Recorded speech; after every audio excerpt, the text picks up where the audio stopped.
Do you feel like your business is running your life instead of the other way around? I'm Roy Castleman. I built multiple seven-figure companies, worked across continents, and coached high-performing entrepreneurs.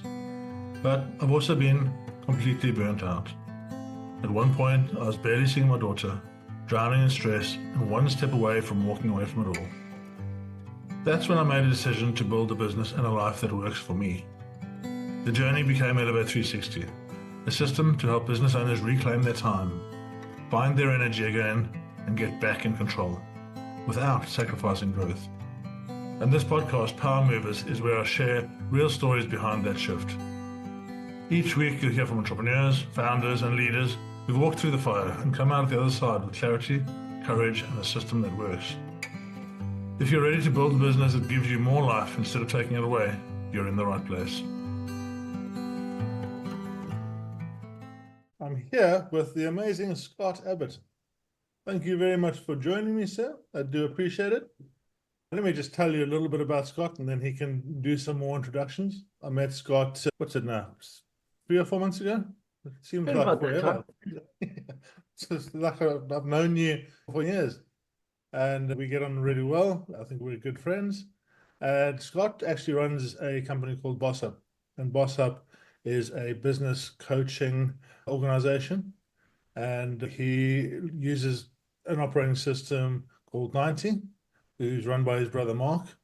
And the teaming up of this two sets, so that the BOS UP community and the 90 tools, is just an amazing thing for business. So let me hand over to Scott. Hey, Scott, tell us a bit more about your past history, how you get to be the amazing Scott Abbott, and we'll go on from there. Well, I think a lot of people I know would call me a lot of other things than amazing, probably a lot less complimentary, but thank you, Roy.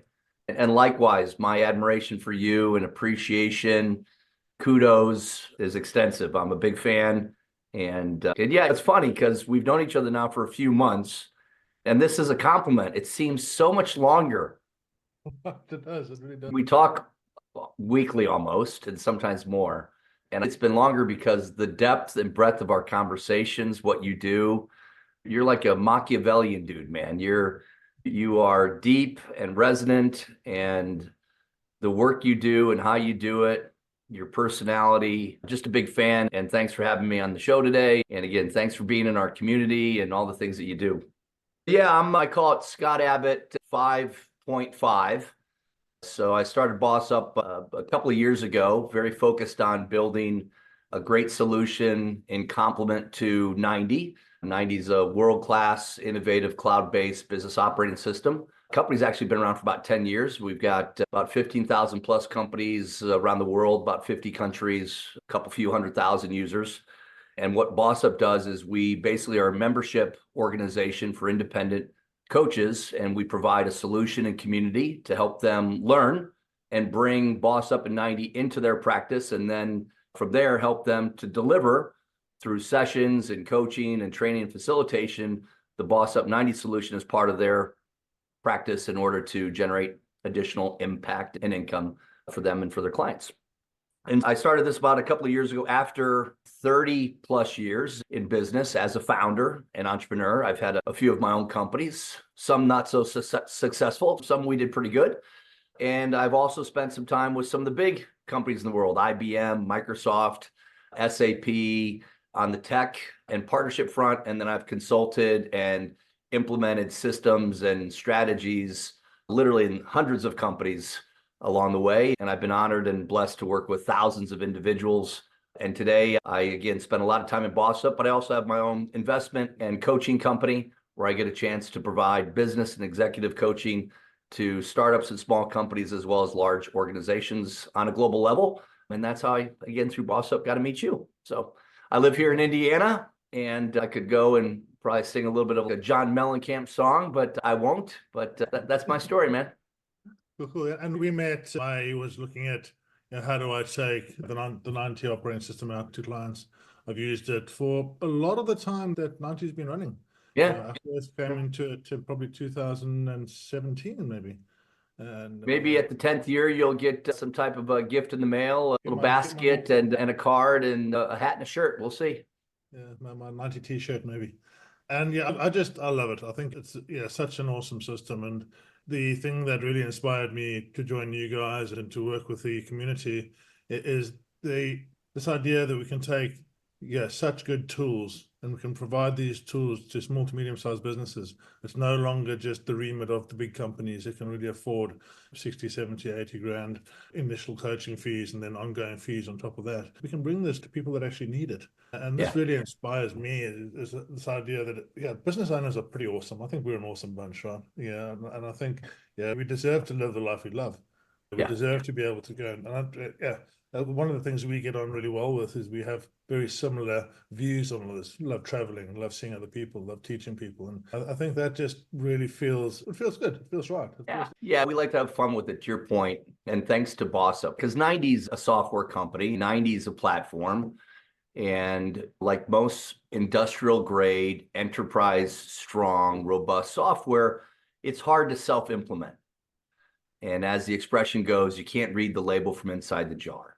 And so what we created at Boss Up are implementation guides, and we've got wonderful resources and materials that complement 90. So our coaches, together with our guidebooks, our materials, our community, our support, along with 90, right? We help leaders and their teams learn, implement, and benefit from a custom tailored business operating system. And to your point, the cool thing for them and for our coaches, as you do, then they're also able to layer in additional models and programs and things that they like.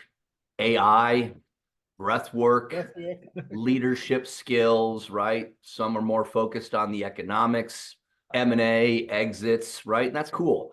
The ability to be you and to harmonize with others, but to also be able to leverage a proven, robust, scalable system. And then last but not least, as you said, because we've done it the way we've done it, it's affordable, it's accessible, and truly we believe we've got the most modern, flexible, and inclusive way to help literally anybody learn, implement, and benefit from a business operating system, much like the big companies do, but obviously without the traditional expense or timeline that it takes. You've played in that space for quite a while, haven't you? Oh, yeah. All the big names, and you've seen the insides, how they work. And so I'm really, I can't say enough about the package that you put together. The ability to have the guys bring their own flavor to it, to actually bring their experience in. I've been involved with some of the bigger names, and it's been very restrictive. It's been, you come in, you follow just step by step, you don't say anything else. And I felt that really tied up the experience that I had, and it didn't allow me to actually bring myself into it. And that's what, I love that about Boss Up. I love the ability, to bring my own flavor to it. And we'll go into the AI, and we'll go into that a bit later, and breath work and ice bath and all these great things. And I think, just by coming in and seeing all the different materials that you spent some time and some effort in getting this all right, and it really shows. Yeah, we actually spent about 2 years and a significant amount of cash capital and time capital before we actually brought the coaches in. To your point, you were one of our very first coaches, and I think you came in October of last year. So we spent almost 2 years just working on the materials, the resources, the academy. Somebody once said, you never get a second chance to make a first impression, and perception's reality. So it's very important to me. While 90's the product company, I really felt that Boss Up wanted to be a product-led company as well. And together, the two products along with coaches makes a solution, because people don't buy products per se, they buy solutions. And thank you. Yeah. And we're working on it every day, right? I'm not technically an employee for reasons that allow me to be, as we call it, the visionary and the head coach, and to continue to be in the market, assisting our coaches and learning and being able to continue to add additional thoughts around growth and evolution and new things we get to do, which I think we'll talk about some of that today on our call. Yeah. And the joy of that for me is you bring in the boys. I started skydiving. When I first started skydiving, I didn't have a coach. I just spent the money, on the jumping and on the twin tunnels, and I wasn't really making progress nearly as quickly as I could have. Then when I started investing the money in the coaching and actually getting the coach in to come and help me, suddenly progress was there. And you bring that coaching experience, and my business coach, so thank you for that. You're helping me on my journey. And I think it's so important that people actually understand the benefit, the shortcuts that you can achieve by going to someone who has the knowledge Yeah, and just said, oh, watch that bump in the road. Otherwise, you're going to end up with a little bit of a bloody nose. Yeah, and Yeah. it really does it makes all the difference. 100%. Well, there's no such thing as 90-minute abs. There's certainly something to be said about watching what you eat and how you take care of yourself and supplements and what you read and so on and so forth, right? I don't necessarily like the expression cheat code per se, because there's so much goodness that comes from doing the work. To your point, you were smart enough to know that before you jumped out of your first airplane, you better have a good parachute and that it's packed, and you knew some of the common sense elements, although my dad's got a great expression, common sense is not so common, right? And you can lead a horse to water, but you can't make it drink. So you've been working with me for a while. So being a guy from Indiana, I use a lot of those kind of old school expressions and quotes. But yeah, I think it's funny because we mentioned it just a few minutes ago. What we truly believe is that we've got a solution that's effective, affordable, and we've built programs to meet our clients where they're at. We don't have a rigid, one-way, fixed approach. But at the same time, it begs to ask, why doesn't everybody harness this opportunity to be a better version of themselves? And why doesn't everybody wear a seatbelt and brush their teeth and do the right things? So you've been playing this game for a while, and yeah, it's just what is a business operating system for the guys that don't know? I mean, what is a business operating system really? We all do, we all run our businesses. We all know, what we think we know what we should be doing. But yeah, if you were to distill it down to a sentence or to a few sentences, what would a business operating system be? Yeah. I found, and I've been doing this for a long time, that if you unpack what is a business operating system, a fun way to actually start with the definition is to flip the actual words. And so if you think about it, a business operating system is a system to help you operate your business. Yeah. Let that just marinate a little bit. A business operating system is a system to help you operate your business. And we joke that a lot of people think, and they're right, that there's a product or a specific tangible asset that does that. And the joke is, okay, if that's what you think, who's got a business operating system today? And because they think that it's based on a product or a book or some type of tangible, right? Most people don't actually raise their hand. And then we have a little bit of a fun reply that says, no system is actually a system. Think about it. So no system is a system. So first is, what's a business operating system? It's a system to help you operate your business. More definitively, though, a good business operating system should effectively take what we call the essential concepts, tools, and disciplines that have been proven through books and thought leaders and in organizations over the last few decades for what it takes to effectively be good in leadership, management, teamwork, and accountability, and all of those other elements that ultimately you need to harness and have cohesively integrated, and everybody needs to make sure they're in place. We call those the 9 core competencies. And most people get it by just the very nature of words like vision and strategy and goals and people and structure and data. And most people get it, but they don't know how to integrate it. They don't know how to fuse it, bundle it, and bring it all together so that, one, it's simple, 2, they can, again, afford it, and 3, it actually works. And so, again, a business operating system brings all this important material and what most people logically understand, but most people don't ultimately know how to do it in a way that ultimately helps them to run, build, scale, grow, and have, back to the start of our conversation, whether they're the owner on the leadership team, the type of company that they want, that gives them the results, be that economic, be that life, gives them the results that they want and the type of career and life that they ultimately want to live. That's the goal, right? Yeah, I think one of the examples that really stuck with me through this journey, core values. We talk about core values as one of the many processes and things we look at. And you look at all the bigger players out there, and some of them pay lip service to core values, and some of them live core values.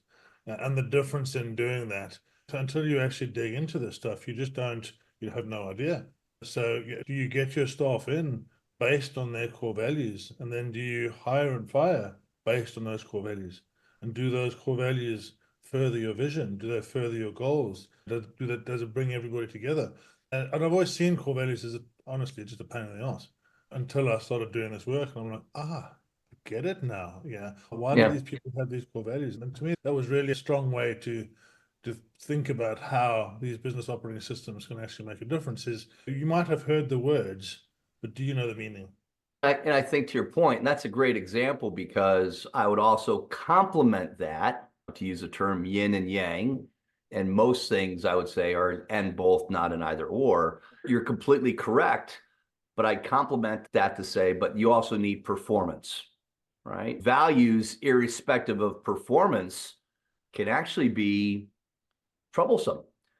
Because if it's just about values and holding hands and singing Kumbaya and sitting around talking about esoteric values, if you will, and you're a for-profit company that has a product or a service that ultimately your clients are dependent on to save lives, Yeah. to bring them the materials and the resources that put people in airplanes that have confidence that they're taking off and landing, and all these things that happen. You need the productivity to go with the values, right?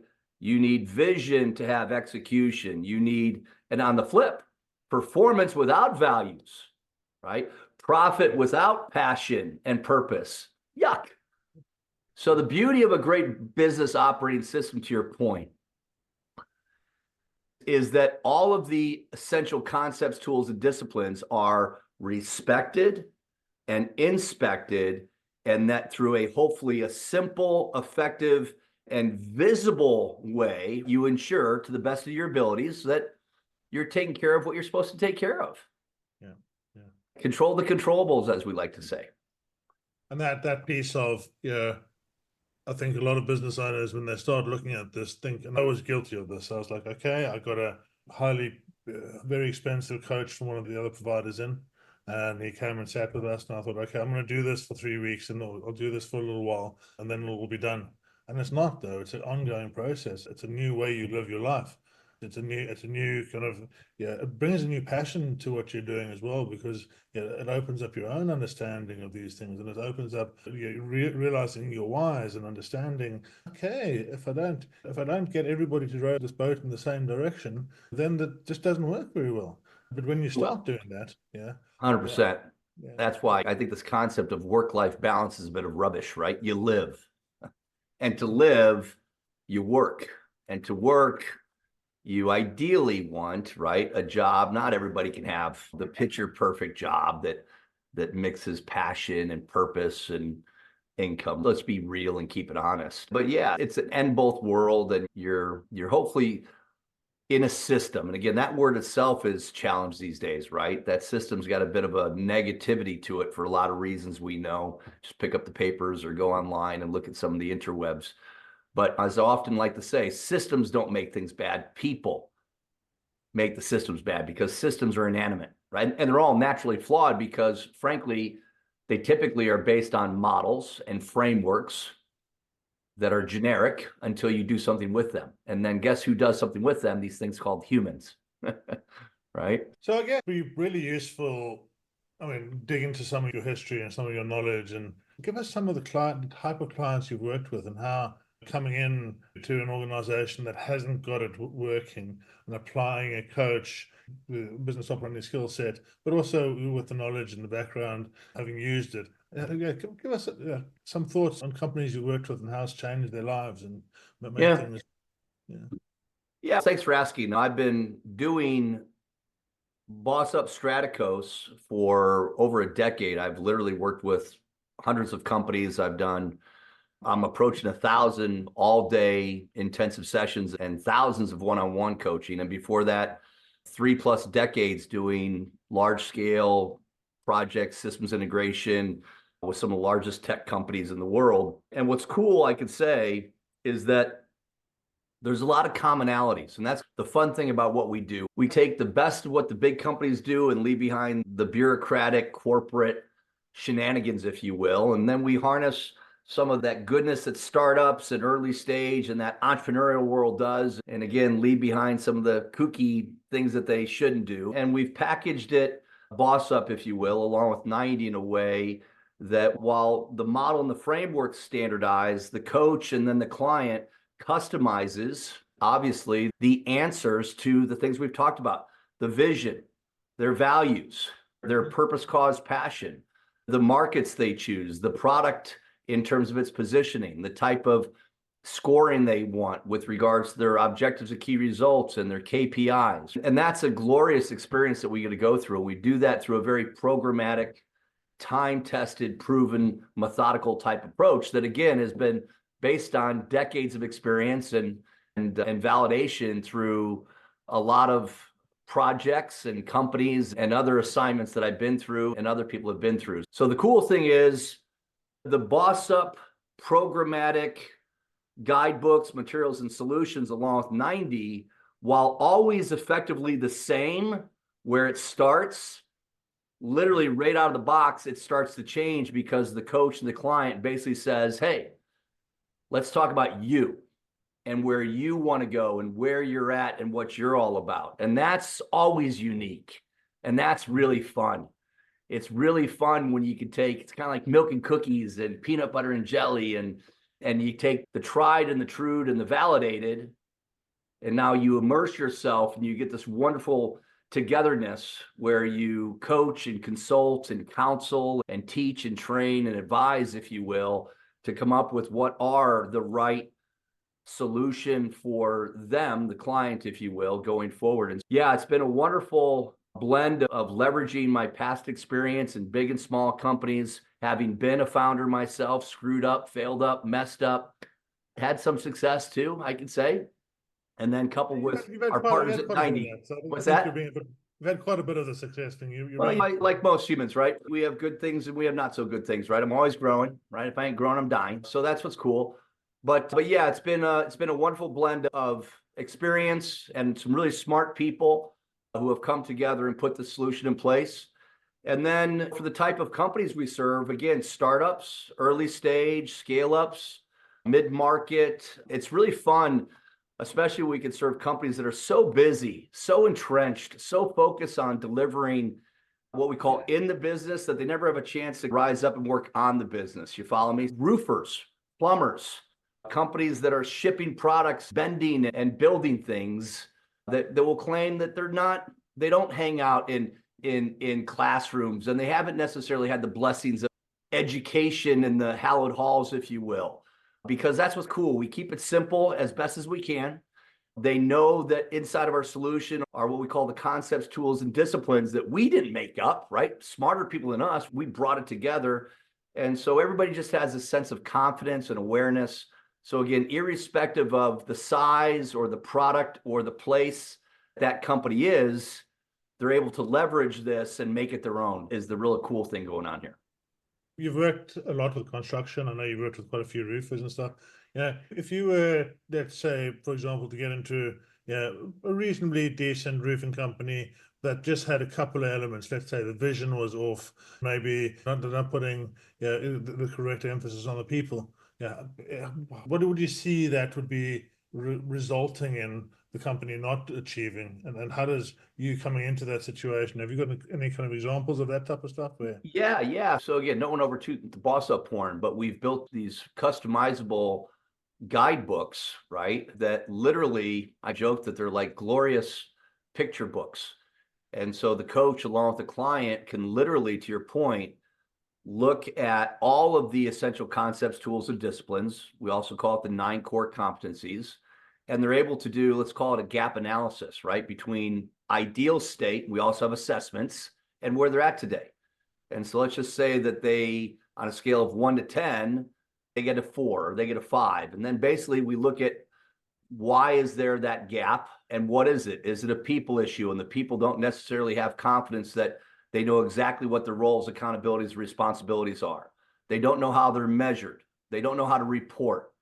They don't have faith and confidence that they actually have product that they can stand behind, right? Maybe they don't have the tools, right? One of the key concepts is capacity, and capacity is their ability to show up to work, but it's also their ability to actually do the job. Maybe they don't have the trucks and they don't have the right infield technology. So it's always this wonderful blend of assessments and fact finding, a lot of truth telling, by the way. Progress starts with, first and foremost, agreeing to and committing to the truth.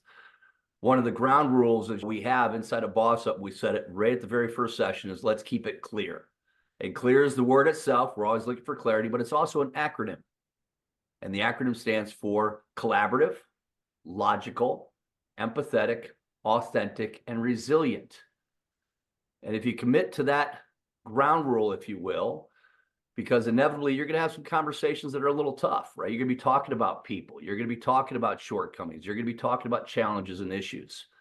You've got to uncover and unmask and deal with some things that are sensitive. And yeah, the reality is that there literally is a way, through a blend of what we call the art and the science, of setting, discovering,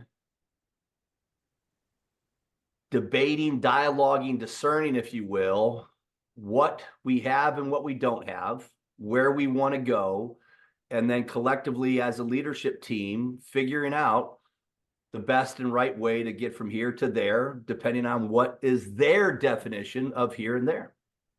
Yeah. And I love that. I love I've got a client or two that I'm working with at the moment, and one in particular comes to mind where, this vision piece, if it's not clear in the business owner's mind, if it's not clear in their mind, there's no ways it's clear in the staff's mind. And the staff are actually following the business owner because they believe in something they're doing, but they're then not quite so sure. And when you get the business owner to look at themselves again and say, actually, you know what, this is why I do this. You build that love again. When you're working in the business all the time and you don't get to see it, you forget why you do it. And it just becomes, for me at least, during my process, it became a burden at some point because there was just all day, every day, 14 hours a day, 7 days a week, just trying to keep my head above water.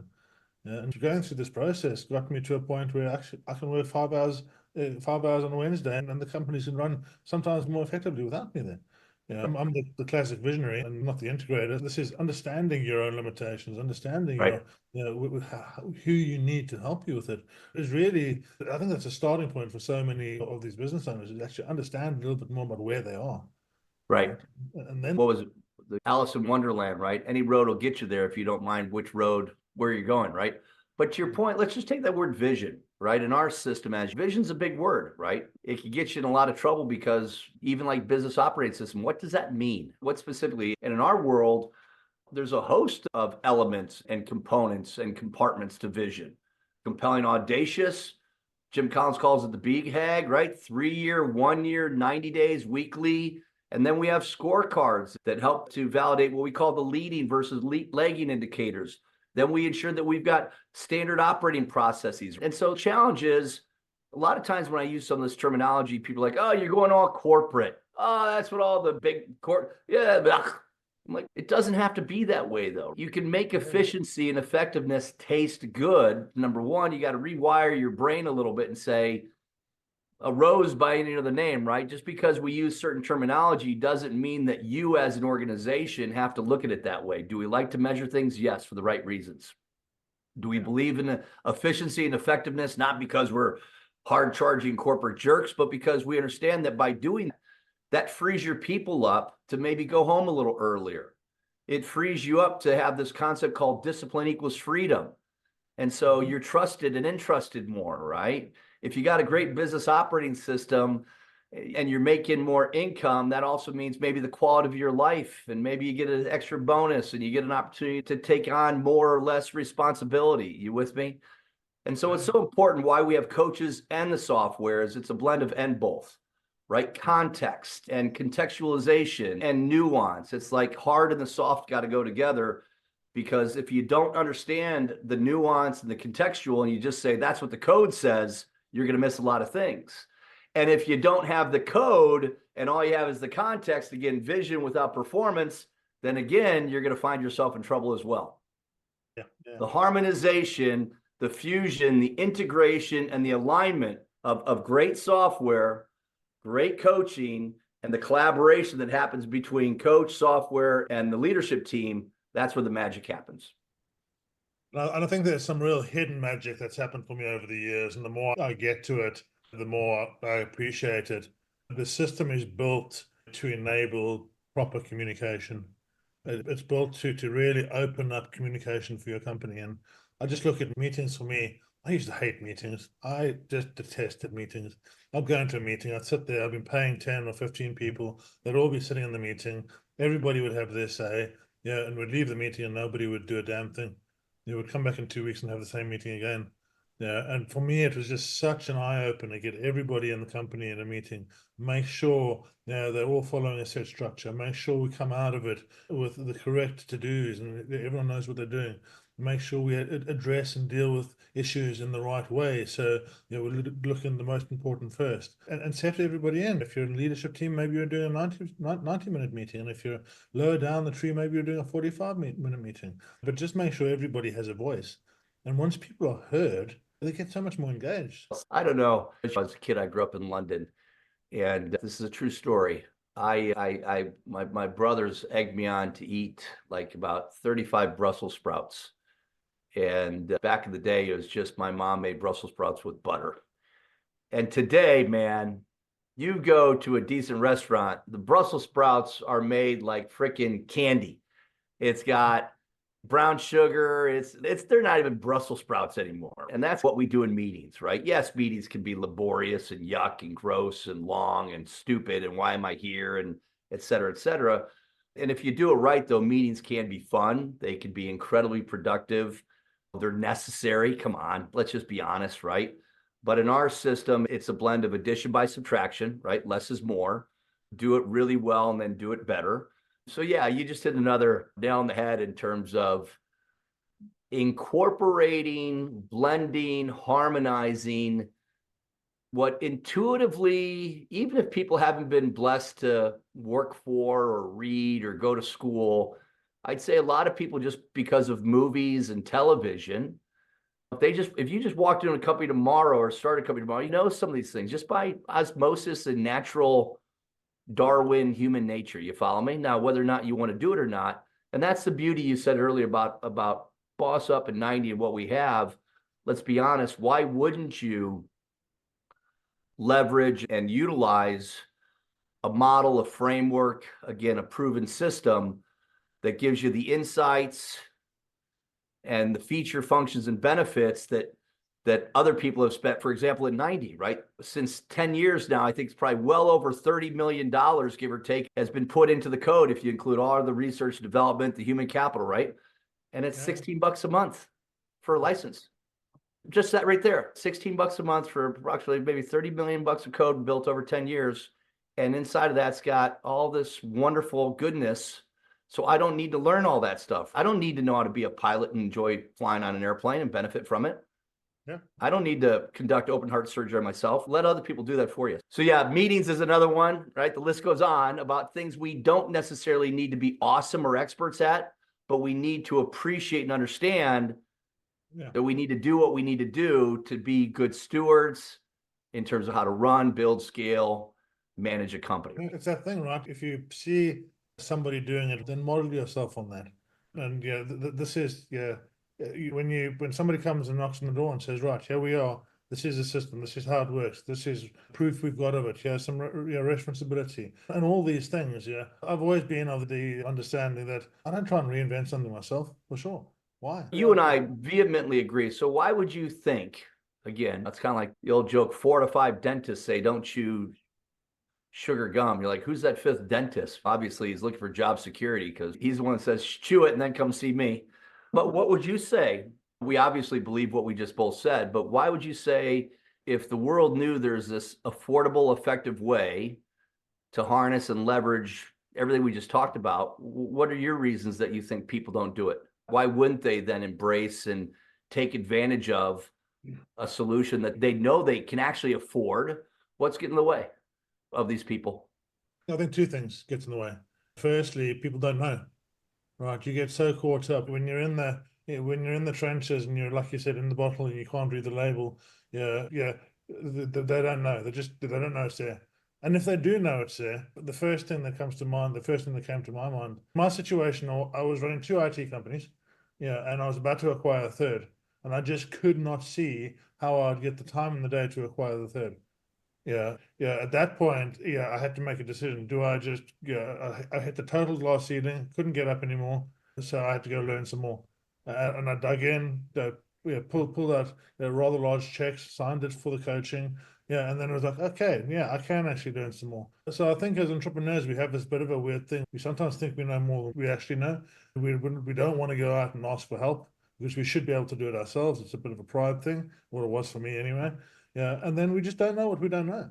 So it's this whole journey of trying to find out what you need to do. When you're not looking for it, it's not going to come to you. So I want to pick your brain a bit.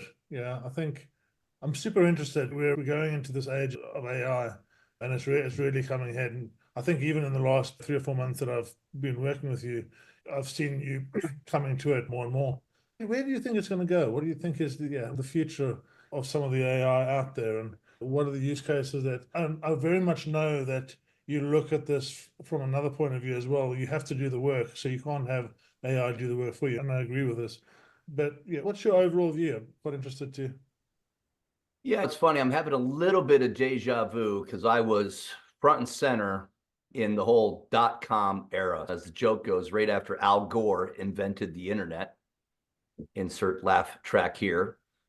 For those who don't know, you can Google that or chat GPT it. And if you look back, and I was there, right? I raised 15 million venture capital, bought a bunch of companies, created probably one of the fastest growing web development, e-business implementation companies in the market, front and center in a partnership with IBM. And we used to throw out some statistics that people are like, what are you, smoking, snorting, shooting? And in hindsight, it all was this compared to what it's become, right? And today, in fact, you don't even use words like the internet or www. It's so pervasive, right? The internet is the backbone to everything, right? And so all the e-commerce numbers back in the day and how big it was going to be now, was there the .com boom bust crash and a bunch of stupid companies that never should have been funded, right? As Warren Buffett said, even a turkey can fly in a tornado. Where there's some really stupid things that happen, sure. So I say all that as preamble to AI, as I say that in hindsight, all those statistics were this compared to what happened. Same thing here, man. Now, my specialization as an entrepreneur, as a business builder, as an investor is not around the innovation side per se. Mine's around the production side, right? Sorry for the little horn toot. I was an Ernst & Young Entrepreneur of the Year. I do a lot of entrepreneurial things, but I always am very forthright to say I don't think I'm an inventor of things. I take things that I've invented and I make more with it, right? I'm not that smart of a guy to invent. I'm no Elon Musk, if you will. And so the way that I look at the impact of AI is around the application with regard to enhancement and what it's going to do to effectively, especially in business and small in particular, to augment. I got a client who hates the word accretive, but to augment and to be accretive to the incumbent assets, that be the people, the infrastructure, the materials, the product, if you will, so that everything that they have, thanks to AI and the various AI tools, can make things quicker, faster, stronger, better, so that they don't necessarily need to have the same traditional overhead and expenses and take the same amount of traditional time, effort, and energy that it took to go from here to there, or to deliver it in the way that they delivered it. You follow me? So I'm not equipped to talk about maybe, and you love AI too, you're, I think, more in that innovator world. I'm more about where do I see it in terms of the embedded application in business. I think it's going to be significant. In fact, I still do some coaching, even though I spend most of my time as the head coach at BOS UP and in my little consultancy on Strategos.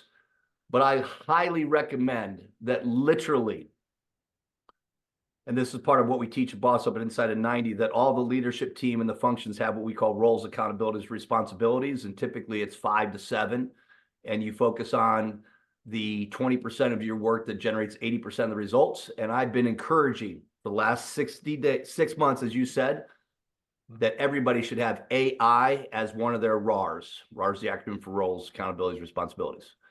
Yeah. And what specifically should it be? I have no bloody idea, but it needs to be something.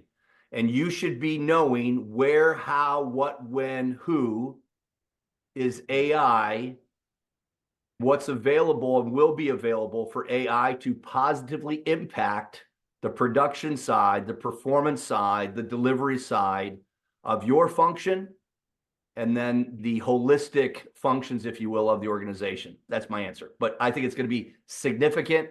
And you ready? I also think it's scary and a bit worrisome. And I've got my concerns, but isn't that the case with most things that are impactful in this world? Yeah, Shane. And I think for me, yeah, to your point exactly. Yeah, it's how do we, with all this noise that's out there, right? There's so much noise around AI. Every single day there's something else that somebody else is doing. Yeah. And what we need to do as business owners, and what I'm really focusing on, is how do we actually take the tools that we need within this noisy space, filter them out and just put them there. This is what's going to be useful in my business. What's my AI roadmap, as it were? What are the things that are going to give me more productivity? They're going to give me less cost, that are going to give me more efficiency and effectiveness. And that's, yeah, I think that's going to be the sweet spot for business owners, is if you can actually work that out. Yeah, to your point, in fact, I was just on a weekly team meeting. I sat in using 90, one of my clients, and one of the rocks, it's been completed for Q1, was they put together an infographic, a visual of 10 AI tools that they have blessed. They're about $100 million CPG, consumer products good company. And they've got 10 point product AI tools that they basically have vetted over the last 45 days and have determined that they can help with copy and marketing, lead generation programs, just various. Again, my push was on production, not innovation per se. And so that was I think of the 8 or 10 milestones for rock completion, I think that's number 7. And then they're basically going to have a meeting with the team and share that. So by the time the rock is completed, rocks are 90-day goals, projects, programs, or initiatives. They're basically going to have this as a part of the SOP, the standard operating processes, that for this period of time in the company, AI, they got to look at it almost at a minimum, probably, I hate to say every week, but probably every couple of weeks with a flyover, and every month with more of an audit. You with me? Because things are changing so fast. But yeah, that's what's going on, man. And you say, how can small companies, just a handful of employees, you know this, that's also the beauty of AI. Yeah. It was in the Wall Street Journal the other day. How long is it going to take until there's the first company that gets unicorn status, $1 billion status, with just one person, because of the ability that they're using AI? I don't think it's that long, man. After some of the things I'm seeing, I don't think it's that long. And and for me, it's much more of the number of people that I'm speaking to at the moment. That I was teaching at Cranfield University Business School today, and we'll talk about that type of thing next. I was teaching breathwork to these business owners, and the number of people I spoke to, I had 16 people I spoke to today, and only 2 of them were actually had any idea what AI could do. And we have this gap that's growing up between. Yeah, you do. It's almost in the States. I don't know if you've got the same thing. We have this net neutrality thing here, which is true. It's unfortunate, right? I don't want to get into politics and some of the socioeconomic dynamics, right? But if you don't have access to the internet, it sucks, and for a host of reasons. And to your point, we think everybody is fortunate or blessed, or whatever you want to say, that they have at least a generic understanding of AI. And we're all over the map right now on this, aren't we? I think there's something, and probably more on the big word in the world today, right, is misinformation, disinformation, or whatever, right? The scary factor of it all. And it's got to settle in. And obviously with the elections and what's going on in the world, again, like anything, it's got pluses and minuses, pros and cons. The hope is right now, though, that we got guys like you out there who are doing good with it. It's sincerely, right? I love what you're all about, I think the way you're doing it for me, it's much more utilitarian than ethereal. And the way you're looking to, I'm going to go back to the word I've used already, the production side, the application side, the conceptual side. I think I would love, at least if schools and some others would at least try to get that somewhat understood, what it isn't, right? As opposed to all the kooky things that are coming out about it. But some things just take time. Yeah. You remember how long the internet kind of took? I just remember how long we were running on 23 baud modems. Right? I mean, a lot of this you want to have some amnesia how painful it was, but geez, I sat in my basement with my 24 baud modem. I was in there from 95 to running on Netscape browsers, writing APIs between Java and RPG green screen 5250s, man. And that took almost 2 years to just get to We upgraded to CompuServe, didn't we? Yeah. That was on ISDN. Wow, that was a thing. And you've probably seen some of the stats about, look at ChatGPT. I think it said Facebook took 4 years, Google took 10 to get to, what was it, like 10 million users or something like that. And ChatGPT did it in like 3 months. Yeah. In terms of the whole world at the moment, ChatGPT, I think, is still on something like 2.5% people use it once a week. So now it's good time to get in there. There's still a lot of leg room for business owners to get in and get ahead of the curve, and it's just using it every day. So and again, people like examples. So this weekend, I'm one of the companies I'm invested in and on the board with. I raised my hand. I don't really have the time, but I did it. And it's an article that I'm putting together on a strategy. And I swear it probably would have taken me 12 to 18 hours to write what I knew I wanted to write, to do some diagnostics, to study what I wanted to study. And so I started on my phone. I pay for $18 a month or whatever. Yeah. So I've got the same account that ties my laptop and my phone. I sat in my phone, I had a beer, and I did a little thing. I then went and did some other things. So basically I did 4 or 5 ChatGPT steps between my phone and my laptop. Long story short, within about probably 90 minutes, not elapsed time, but total time, yeah, I got what I wanted. I then got it on a Word document. I just basically did in about 90 elapsed minutes over a day and a half, what I swear, especially with my schedule, would have taken me a week and a half. Yeah. And yet I think sometimes it is actually better in some ways because you have access to more memory. You have access to more things. Oh, goodness gracious. I just mean better, quicker, the accolades, the attributes. Now, I would tell you though, I'm my age. I've been doing what I've been doing for a long time. There's something to be said that if I had a 25, 26-year-old employee, and as the expression goes, the destination is the journey, bummer if they don't. I would have liked them to have the 16 hours that I think I would have had to have done back in the day, because that's part of the learning. That's part of the training. That's part of the grooviness of it all. You follow me, man? That's where the trade-offs are obviously positive, and there's certainly, we don't have time today. There's a lot of trade-offs that I'm worried about and I struggle with. But I think this, we're back to the companies very sincerely. In my heart, I talk a lot about leadership, management, teamwork, and accountability.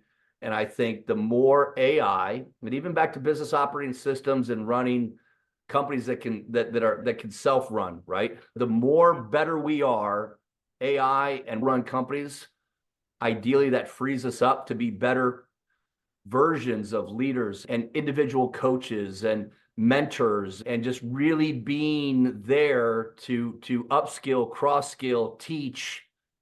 You with me, man? That's the humanization factor just has got to be double amplified at the same time. We have to keep humanity in this. This is where my own kind of passion point comes to. How do we make sure we don't lose humanity in these things? It's all very well that we can do whatever we're going to do, but the humanity, what makes us different. That's where the value set's going to be in the future. Is to bring the humanity to it. And Yeah, and that's where we are. And if we have more time, the thing that I love to look at with AI is it's actually given me, and you'll feel this, it's given me the time. If I can go out to a business owner who's totally stressed out, and I can say to him, yeah, you need to go and do some exercise, you need to do some meditation, you need to do some breath work, just something that you want to do, right? And I can give you 2 hours, 2 hours a day because I'm going to sort your emails out for you with AI. Will you go and do that exercise? Yeah, and you too. Yeah, I love watching your social media. You're always in the gym. We were talking about your biggest squat yesterday. What's your view on that side of it, and actually keeping sure that you keep your mind and your body strong and fit, and how that Yeah, affects well, you? again, I think you almost have to make a deal with yourself that if you're going to harness and leverage AI and automation, and you're going to run a great company that's embracing the concepts, tools, and disciplines that we're talking about, to your point, I've posted this visual that says F dot dot dot your excuses. And you got to be fit in business, work, and life. And I'm not talking about six-pack abs and running for the cover of a magazine, man. That's not what it's about. But it's about being equipped and being there for other people, because you can't be there for other people if you're physically, mentally, emotionally, spiritually, relationally not as best as you could be. And God knows everybody's got their situations, and the good Lord's got a sense of humor, or lack thereof at times, it seems, in terms of how people have the bodies or the space, the place they're in. I think it's almost a pact, if you will, that you've got to make with yourself and to those around you, that if you're doing this, then you've got to contribute to that. And that is that you've got to be the best version of yourself. And that means how you read, how you think, how you live, how you exemplify. And again, use the word always, but I'm not always, but I try to practice what I preach. So I believe in compartmentalization. I believe in systemization. I believe in structure. I believe in good protocol, because that's not my natural dispensation. I did that little TED talk that I technically didn't have to do because of COVID, but I did the video for it, which talks about personal accountability systems, right? And staying out of your own damn way. And how do I do that, right? Because my natural disposition is, look, squirrel, hey, let's go eat a six-pack of donuts and sit around and do nothing. That's God's sense of humor. But I know that's not the way to do it, right? So Jocko Willink, discipline equals freedom. But yes, basically every morning when I start the day and every night when I end, I have this deal with myself that says, hey, I got this good enough. You with me? It's like this trade-off that I got, this little healthy. And so I think that's my answer. And I hope everybody who's fortunate and in a position that they can be able to do the Wim Hof breathing and the ice baths and have companies that they can invest and be better, then they've got to give back. They've got to pay it forward. They've got to start with themselves, but help others, back to the humanization of everything. That's the deal we just got to have. Yeah. People need to generally be nicer all around, I think, and just stop looking inside. And unless they support the New England Patriots football team, then we might have a little issue with them. But other than that, we should be nice to everybody. The huge years or something. Silly North American football humor. But yeah, I think it's a fair deal, right? Don't you? Yeah, for sure. And I guess it leaves to be said that you look after your mental health, you look after your physical health, then you can look after other people. Yeah, if you don't look after yourself first, you can't look after other people. And running a company is all about looking after other people. Well, I say this all the time, not to get a little downy here, but I've helped a lot of business owners, especially mid-50s, 60s, who are kind of Mother Nature's knocking and saying, they wake up one day and they're relatively successful, if not very successful companies. They realize that they're the only ones that know how to run it, and they're not in the best of health. And have to often say something. I say, the best thing that could happen is that you're not here. The worst thing that happens is you are here, you have a stroke, you're disabled, then you become a triple liability to yourself, to the company, and to those you love. And it's perspective, right? And it almost goes back to the start of the conversation we had. Why don't people do something that they know is better for them? And in our system, and I think you know this, as coaches, we kind of have that fine line between you want to hug or you want to kick in the shorts, right? Because progress starts with the truth. And so when I first meet with a prospective client and they invite me in to meet with them, I make it pretty clear that we're going to do some things that aren't that comfortable, and you got to be willing to be uncomfortable to get to comfort, right? You got to go through the proverbial danger zone and deal with some tension, and not everything's going to be lovey-dovey. And we're change makers, aren't we? We're change makers, and change comes. And even great change comes with some discomfort and some challenges. But if you stick to it, and again, I see this all the time. They're like, I can't take care of myself because I'm taking care of other people. But what if that logic puts you in a situation that you physically, mentally can't take care of them, and then you're again that triple burden? Then what's your plan? I don't have a plan. That's not a plan. Yeah. So that's what you need to call us in. Some final words, Scott. Thank you very much for your time so far. I'd love some final pearls of wisdom, as I know only you can bring forward. It's hard to sum up like that. I guess I would just thank you, Roy, number one, for literally doing what you do, how you do it, who you are. Genuinely, I'm a big Roy Castleman fan, and I encourage the listeners and those to not only listen to this, but to ask more about what you can do and how you can help. I just think I would ask again, and I'm a bit of a button pusher on this. I think it starts with a lot of questions, right? The power of questions. Why do you do what you do today?